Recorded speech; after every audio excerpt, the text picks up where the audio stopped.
It works better that way. Hey, good afternoon. Hey, we're not having services up in Detroit, obviously due to the cold weather, and they're getting a lot of snow up there, I believe. Not so bad here for snow, but 30, 40, 50 mile an hour winds, and its temperature keeps dropping. So I figured we'll do something here. I got a sermon and sermonette out of Area 4 I wanted to share with everybody if you haven't seen it. Kind of a it's a real good sermon. I watched it a couple weeks ago. Um, also, I don't think I've told everybody this, but there is a really good program, and I don't think I've shared this with anyone yet. I use it for the program or for sermons, for Bible studies, and I want to show you guys what this is. Here it is. This is called Power Bible. And like I said, I use it quite a bit. It has a bunch of Bibles included in it that you can switch to. This is the New King James. It's kind of my go-to. As you can see, there's all kinds here. Darby's Bible in Basic English is another good one, but all these you can switch to. You can actually run them side by side, different Bibles. So you could run, here's the American Standard, and you've got the New King James above it and the Basic English below it. You can add commentary from all these, including, what was see, Adam Clark's, Jameson Fawcett Brown, and it tells you basically what their interpretation of the verse is, and it's really handy. You can search the Bible. You can size this. I wonder if it has. I think there might be an interlinear in here somewhere. I don't remember, but this is very handy. You can copy paste. You can run split windows. You can tile. Let's see. You could add another. There's another window where you could switch back and forth and read different verses. It's very handy. I mean, there's a ton of usability. This is very usable, very user friendly. And where you get this from, now this has nothing to do with me. I don't know these people. I don't know anything about them, but this is where you get it from. powerbible.com. And you used to have to order this CD. Well, you don't have to do that anymore. They have a download, and you can download it. It's $7. It works on all the different versions of Windows. I've even installed it on Linux using Wine. I'm not sure if I think I was able to put it on a Mac. I'm not sure though. Don't quote me on that. I'm not positive, but it may work on a Mac as well. Because you can install some Windows style programs on Mac. Just thought I would share that with everyone. That is something that I use. It's cheap and it is very, very helpful for doing Bible stuff. So let's see. Back to what we're going to stream today, if I didn't already delete it. Here. We're going to, like I said, we're going to stream something from the Area 4. It's actually, let's see. Sermonette is by Dan Albrecht and John Ringenbach. John does a lot of really good sermons out of his group. So I'm going to leave you with this, and I'll be back in a few. Right, here we go. With everybody, the title to my sermon today is State of Turmoil, which I think we all know that's very much what we're in at this present time. I'd like to begin in Matthew 24, 6 through 8. And ye shall hear of wars and rumors of wars. See that ye not be troubled, for all these things must come to pass, but the end is not yet. For nation shall rise against a nation, and kingdom against kingdom, and there shall be famines, pestilence, earthquakes, in divers places. Matthew speaks of uncertainty, unstable times that the world is currently in with the current wars going on, and the increase in violence and whatnot. Then I'd like to go to Mark 13, 7, 8. And when ye shall hear of wars and rumors of wars, be not troubled, for such things must need be, but the end shall not be yet. For nation shall rise against nation, and kingdom against kingdom, and there shall be earthquakes in divers places. There shall be famines and troubles. These things are the beginnings of sorrows. Here's the second warning that Christ has given us as to what's going to happen. And I go to Luke 21, 9 and 11. But when ye shall hear of wars and commotions, be not terrified, for these things must first come to pass, but the end is not by and by. Then said he unto them, Nation shall rise against nation, and kingdom against kingdom, and great earthquakes shall be in diverse places, and famines and pestilence, fearful sights and great signs shall there be from heaven. Well, the storms are really increasing. They're getting bad in more places than they've never have been before. And then I go to 2 Timothy 3, 1 to 4. This know also that in the last days perilous times shall come, for men shall be lovers of their own selves, covetous, boasters, proud, blasphemers, disobedient to parents, unthankful, unholy, without natural affection, truce breakers, false accusers, incontinent, fierce, despisers of those that are good, traitors, heady, high-minded, lovers of pleasures more than lovers of God, which in today's society is exactly what we got. And I kind of think this is because the broken homes, they've taken prayers out of the schools and out of the families. And this one I thought was appropriate to close with is Isaiah 55, 6. Seek ye the Lord while he may be found. Call ye upon him while he is near. I think the time more than ever is for us, everyone, to be seeking and finding the Lord and drawn even closer to him. Thank you.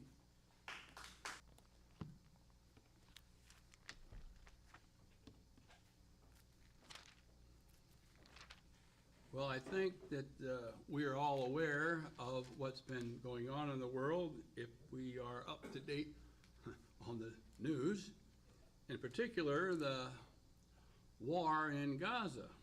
It is no secret that Hamas gets all of its support from Iran, and Iran would like to see Israel cease to exist.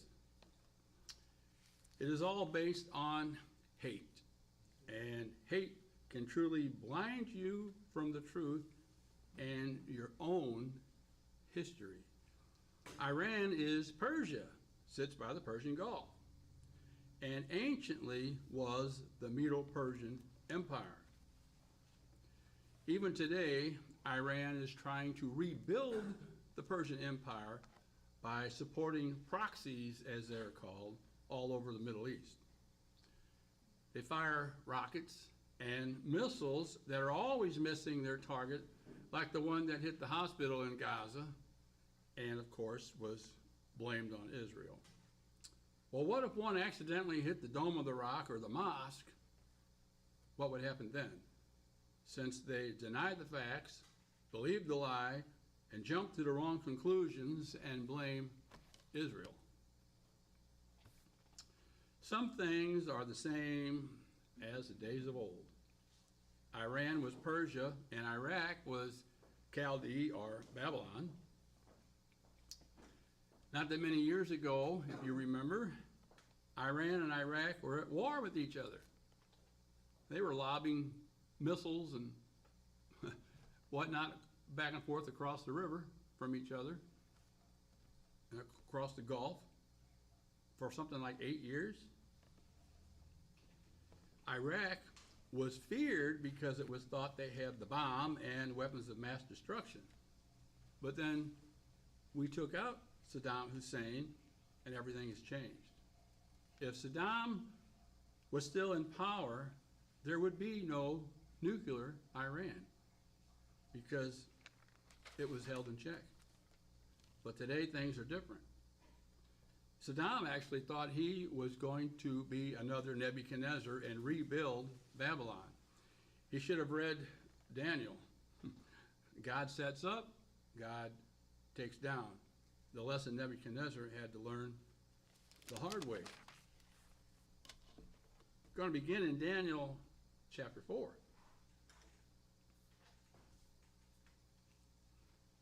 At the end of the chapter, because you all know the story about how Daniel got the interpret the dream that Nebuchadnezzar had about the watcher and what was going on, and basically told him, well, because of what you're doing and the way you're acting, you're going to have your kingdom taken away from you, and you're going to act like an animal for 7 years. So, verse 30. The king spoke, saying, Is not this great Babylon that I have built for a royal dwelling by my mighty power and for the honor of my majesty? While the word was still in the king's mouth, a voice fell from heaven. King Nebuchadnezzar, to you it is spoken, the kingdom has departed from you. And they shall drive you from men, and your dwelling shall be with the beasts of the field. They shall make you eat grass like oxen, and 7 times shall pass over you, until you know that the Most High rules in the kingdom of men, and gives it to whomever he chooses. That very hour the word was fulfilled concerning Nebuchadnezzar. He was driven from men, ate grass like oxen, his body was wet with the dew of the heaven, till his hair had grown like eagle's feathers, and his nails like bird's claws. And at the end of time, I, Nebuchadnezzar, lifted my eyes to heaven, and my understanding returned to me, and I blessed the Most High, and praised and honored him who lives forever. For his dominion is an everlasting dominion, and his kingdom is from generation to generation. And verse 37, Now I, Nebuchadnezzar, praise and extol and honor the King of heaven, all of whose works are truth, and his ways justice, and those who walk in pride he is able to put down. So Nebuchadnezzar acknowledged the God of Daniel, the God of Israel. Back in Daniel chapter 1, as we're going to work our way back, in verse 21 it says, Thus Daniel continued until the first year of King Cyrus. Well, who was King Cyrus? For this we go back to Ezra. Ezra chapter 1.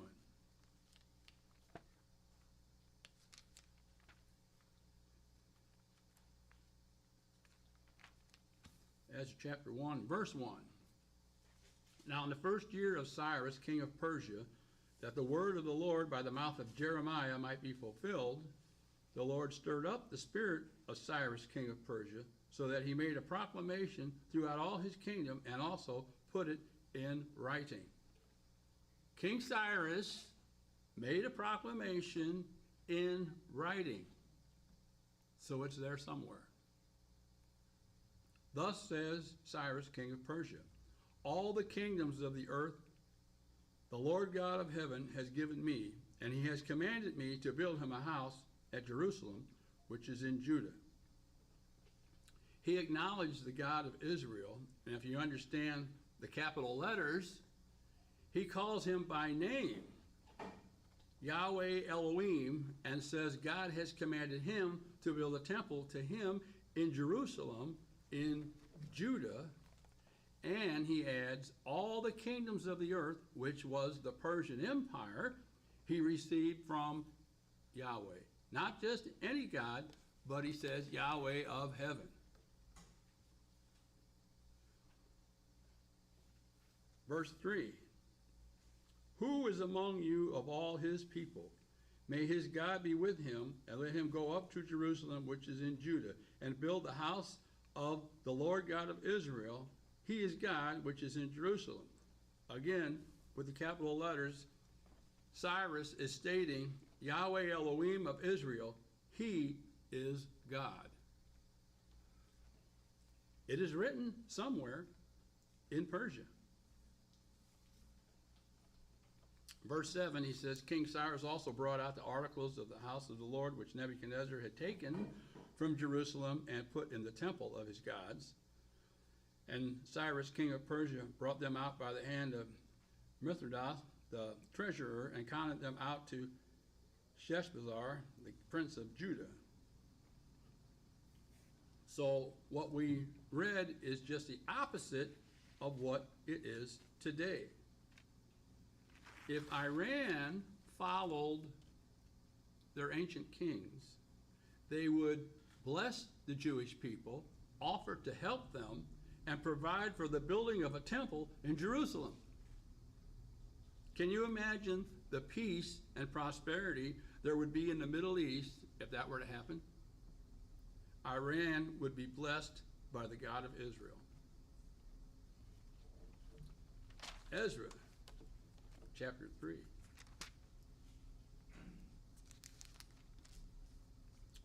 Chapter 3 and verse 6. From the first day of the 7th month, they began to offer burnt offerings to the Lord, although the foundation of the temple had not yet been laid. They also gave money to the masons and the carpenters for food and drink and oil to the people of Sidon and Tyre to bring cedar logs from Lebanon to the sea to Joppa, according to the permission which they had from Cyrus, king of Persia. Chapter 4, verse 3.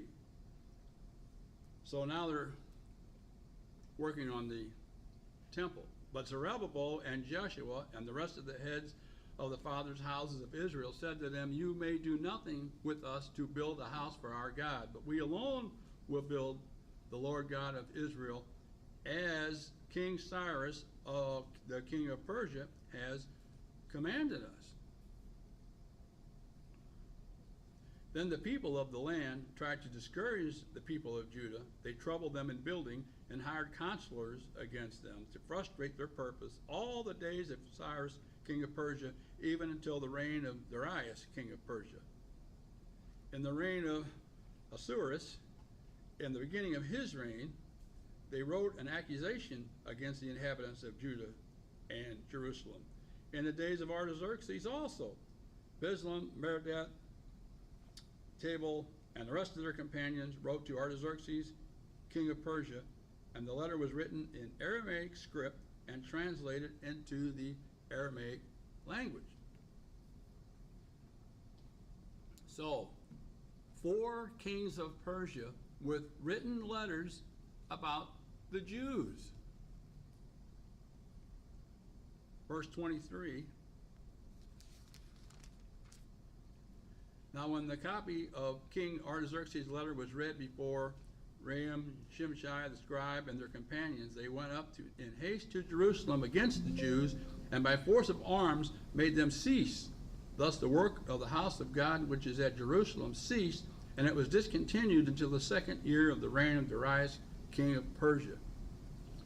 And if you read the rest of the chapter, you would see how they told them to search for the records, and they found records, but they asked for specific information.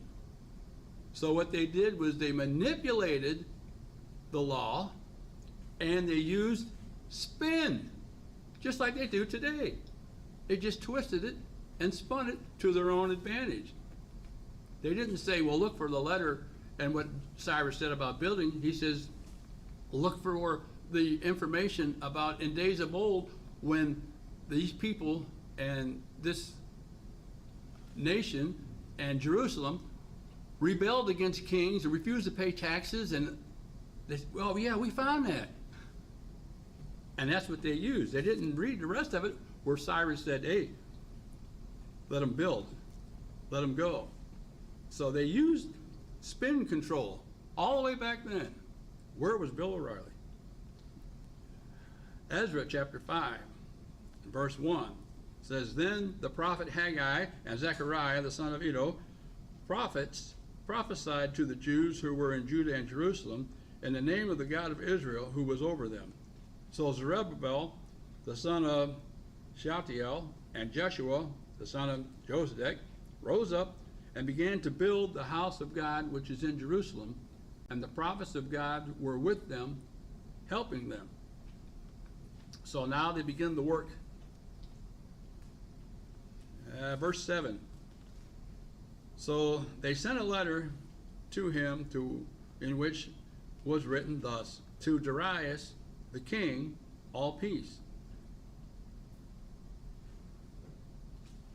Let it be known to the king that we went to the province of Judea to the temple of the great God, which is being built with heavy stones, and timber is being laid in the walls, and this work goes on diligently and prospers in their hands. Then we asked these elders and spoke to them, Who commanded you to build this temple and to finish these walls? And so they answered them and told them. And verse 17 says, Now therefore, if it seems good to the king, let a search be made in the king's treasure house, which is in Babylon, whether it is so that a decree was issued by King Cyrus to build this house of God at Jerusalem, and let the king send us his pleasure concerning this matter. So, what they said, and again, I can't take the time to read everything here. I'll be reading the whole book of Ezra, but they sent them a letter to Darius and told them to search for the right info. Did Cyrus say this or didn't he? Are we allowed to do this? The king said this or he didn't. So, chapter 6, verse 1, Then King Darius issued a decree, and a search was made in the archives where the treasures were stored in Babylon. And at Archmetha, in the palace that is in the province of Media, a scroll was found, and in it a record was written thus. In the first year of King Cyrus issued a decree concerning the house of God at Jerusalem. Let the house be rebuilt, the place where they offered sacrifices, and let the foundation of it be firmly laid, its height 60 cubits, and its width 60 cubits, and he goes on and describes a little bit more there. So, a search was made, and records were found. Do they still exist? Are they there somewhere? Verse 8, he says, Moreover, I issue a decree as to what you shall do for the elders of these Jews for the building of this house of God. Let the cost be paid at the king's expense from taxes on the region beyond the river. This is to be given immediately to these men so that they are not hindered. And whatever they need, young bulls, rams, lambs for burnt offerings of the God of heaven, wheat, salt, wine, and oil, according to the request of the priests who are in Jerusalem, let it be given them day by day without fail. And that they may offer sacrifices of sweet aroma to the God of heaven and pray for the life of the king and his sons. He's saying, let them do whatever they're supposed to do so they can pray for me and my kids. That's what Darius is saying. Also, I issue a decree that whoever alters this edict, let a timber be pulled from his house and erected, and let him be hanged on it, and let his house be made a refuge heap because of this. And may the God who causes his name to dwell there destroy any king or people who put their hand to alter it or to destroy this house of God which is in Jerusalem. I, Darius, issue a decree. Let it be done diligently. He issued a decree in writing. It's there somewhere. Then the governor of the region beyond the river and his friends and their companions diligently did according to what King Darius had sent. So the elders of the Jews built, and they prospered through the prophesying of Haggai and the prophet Zechariah, the son of Iddo, And they built and finished it according to the commandment of the God of Israel, and according to the command of Cyrus, Darius, and Artaxerxes, king of Persia. Now the temple was finished on the 3rd day of the month of Adar, which is in the 6th year of the reign of King Darius. The command of Cyrus, Darius, and Artaxerxes, 3 Persian kings. Persian king after king after king helped the Jews, protected the Jews, and desired prayers from them. No mention of any other God. Chapter 7, verse 11. This is a copy of the letter that King Artaxerxes gave Ezra the priest, the scribe, expert in the words of the commandments of the Lord and of his statutes, to Israel. Artaxerxes, king of kings, to Ezra the priest, a scribe of the law of God of heaven, perfect peace, and so forth. I issue a decree that all those of the peoples of Israel and the priests and Levites in my realm who volunteer to go up to Jerusalem may go with you.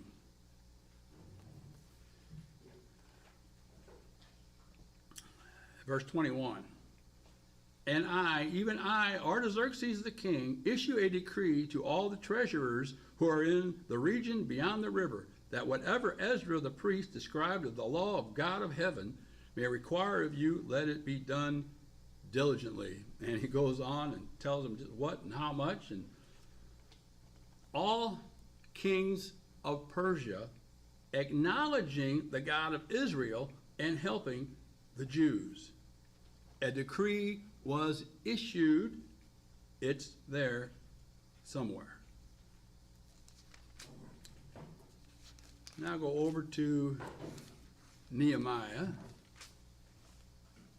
Nehemiah chapter 1 and verse 1. It says, the words of Nehemiah, it came to pass in the month of Chislev in the 20th year, as I was in Shushan the citadel.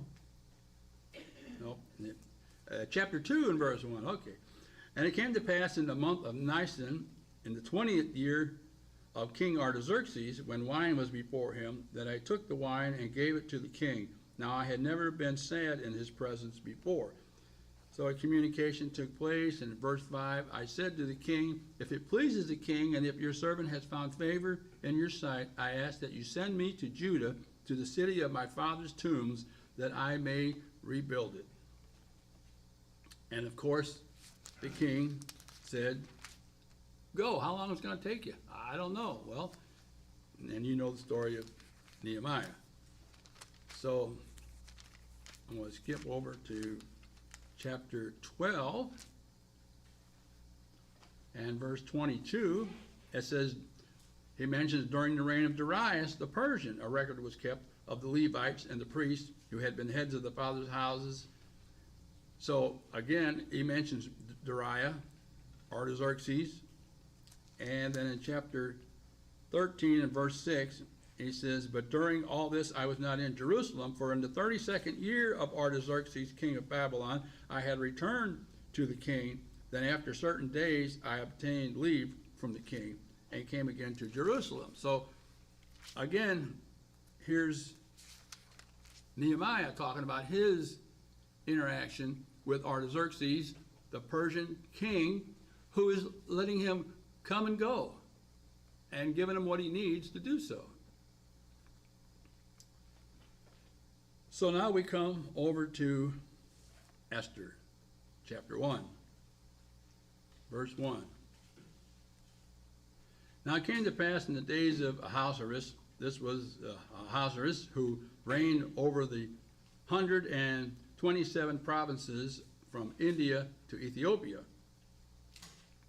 In those days the king sat on the throne of his kingdom, which was in Shushan the citadel, that in the 3rd year of his reign he made a feast for all his officials and servants, the powers of Persia and Media, the nobles and the princes of the provinces being before him. just by way of explanation, the concordance tells me that this Ahasuerus is basically Xerxes, who was the father of Artaxerxes. Now, if you, all these names are a little bit different, I'll explain that in a minute, but Dr. Bollinger in his companion Bible gives a little bit different take on all this, but be that as it may, we will go along with this. So chapter 2 then, and verse 17, the king, you know the story, how he gets mad at Vashti because she does something that he don't like. So in verse 17, the king loved Esther more than all the other women, and she obtained grace and favor in his sight more than all the virgins. So he set the royal crown upon her head and made her queen instead of Vashti. So he makes Esther the queen. Now, just to be on the safe side, she didn't tell him she was a Jew. Because Mordecai said, save that for later. So we go to Esther chapter 6 and verse 1. That night the king could not sleep. So one was commanded to bring the book of the records of the Chronicles, and they read before the king. And it was found written that Mordecai had told Bigthana and Teresh, two of the king's eunuchs, the doorkeepers, who had sought to lay hands on the king.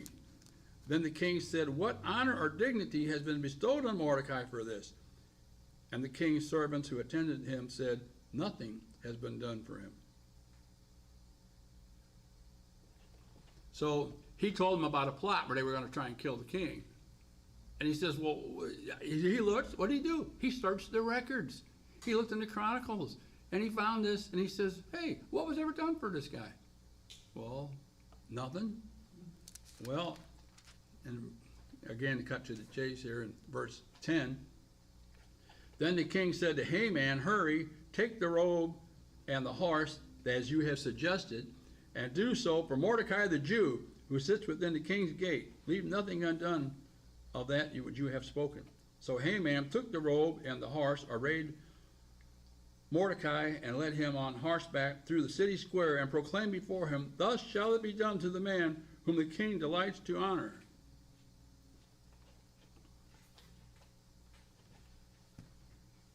Haman, when he was asked by the king, what do you think should be done for the man that the king wants to honor? And he told them all this because he thought he was talking about himself.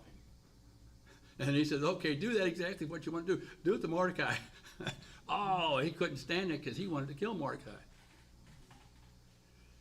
So that just came on his head.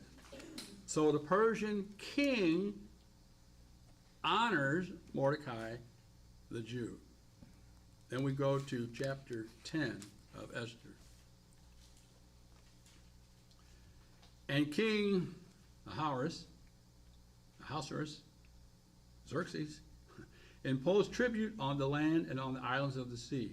Now all the acts of his power and his might, and the account of the greatness of Mordecai, to which the king advanced him, are they not written in the book of the Chronicles of the kings of Media and Persia?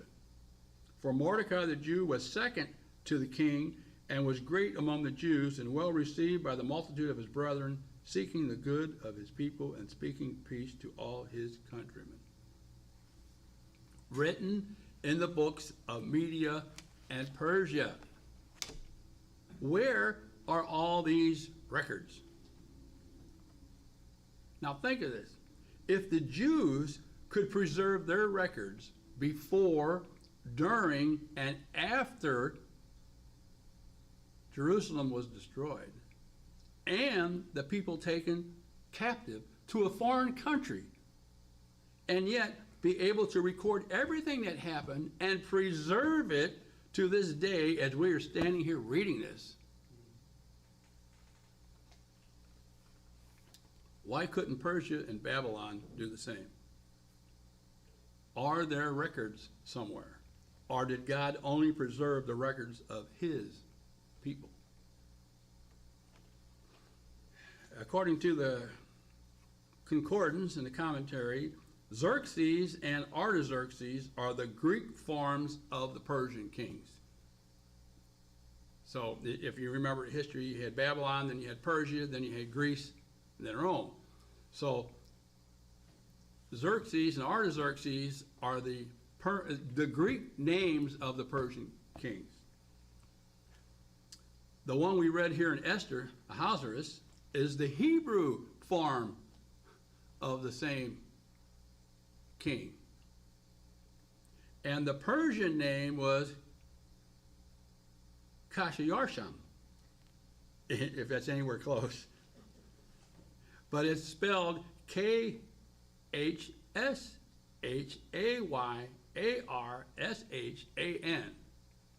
That was the name of the king in Persian. So, search the records. It's there somewhere. Okay, let's go back to Daniel.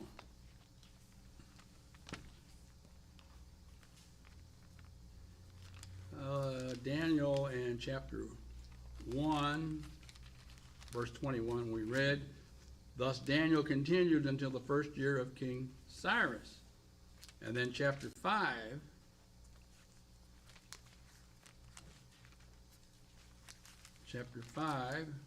and verse 30, it says, "That very night Belshazzar, king of the Chaldeans, was slain, and Darius the Mede received the kingdom, being about 62 years old.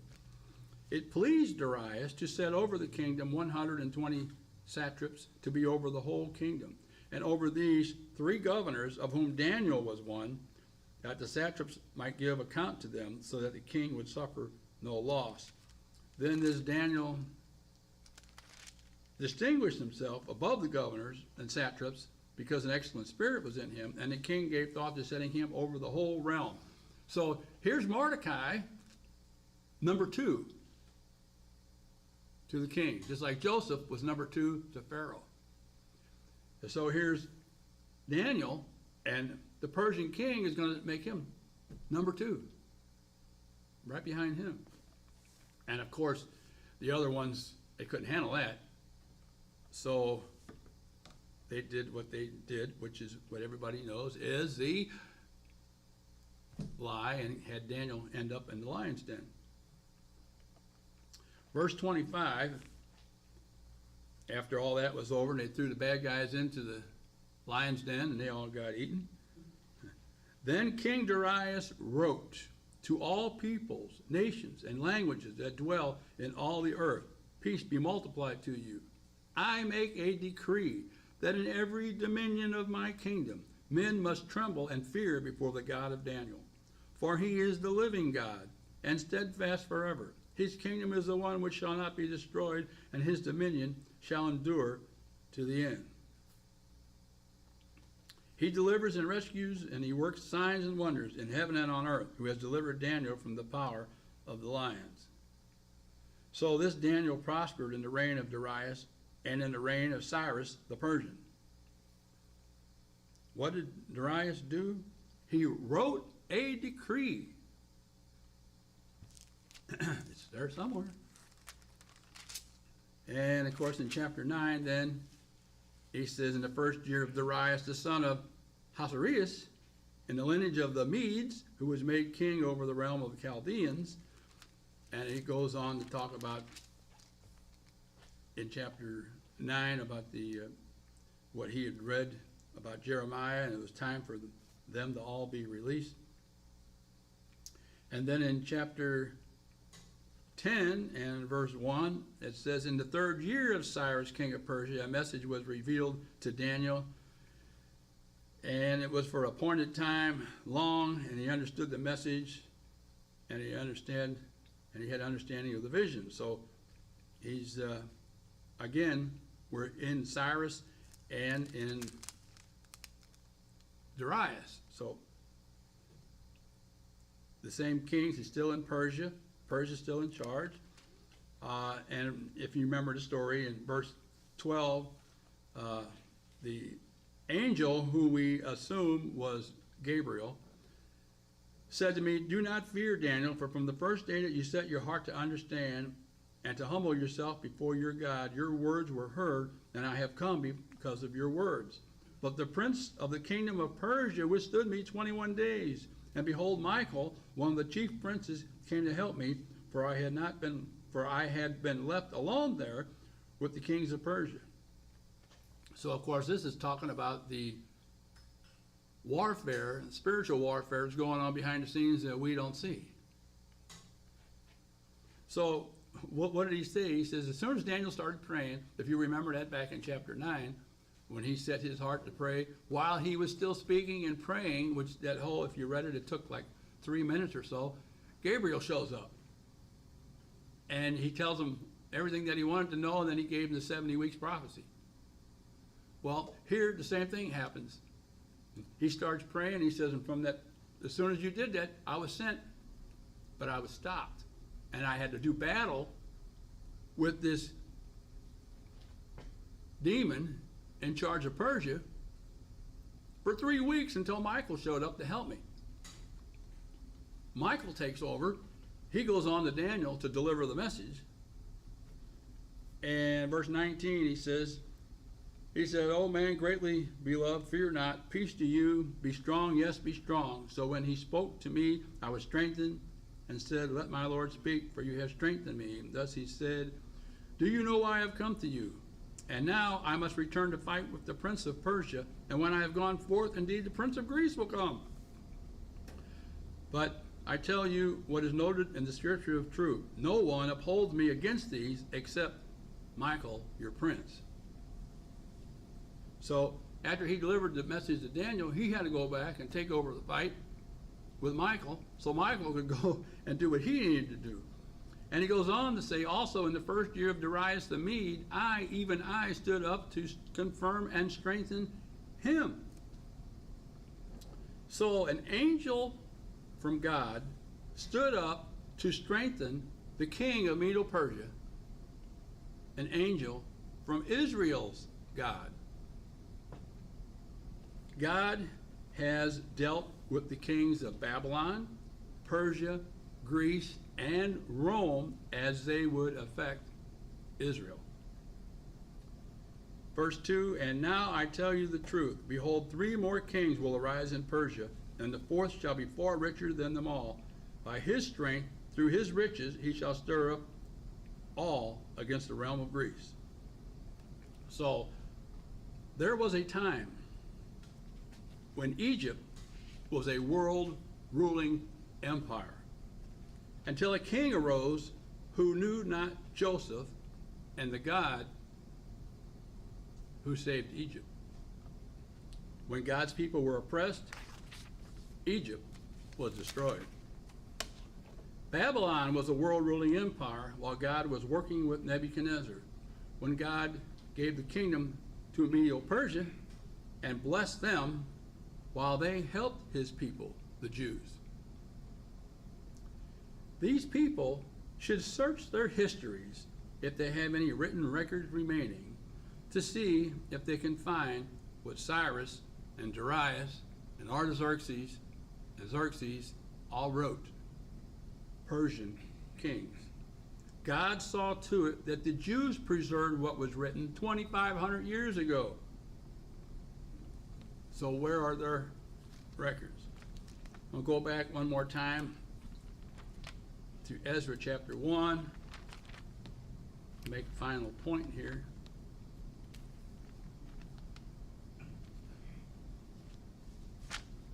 Ezra chapter 1 and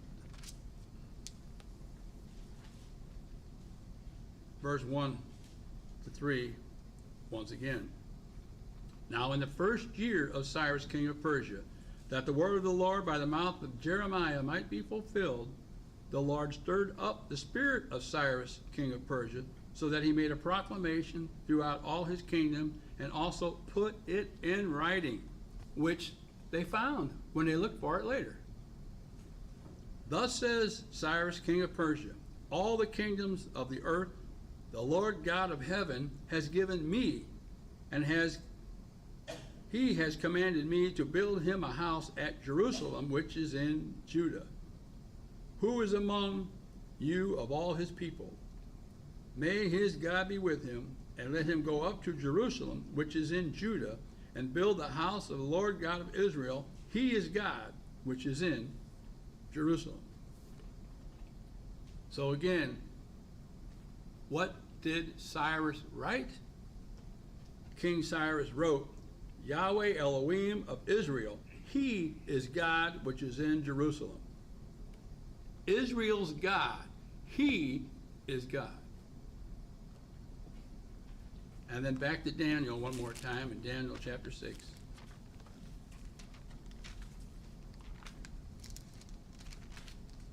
Daniel chapter 6 and verse 25.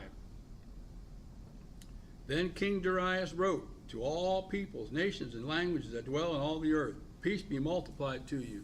I make a decree that in every dominion of my kingdom men must tremble and fear before the God of Daniel. For he is the living God and steadfast forever. His kingdom is the one which shall not be destroyed, and his dominion shall endure to the end. King Darius wrote a decree.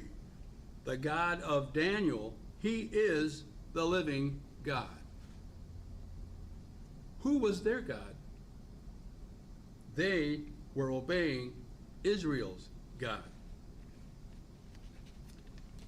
They were kings ruling an empire, not religious clerics.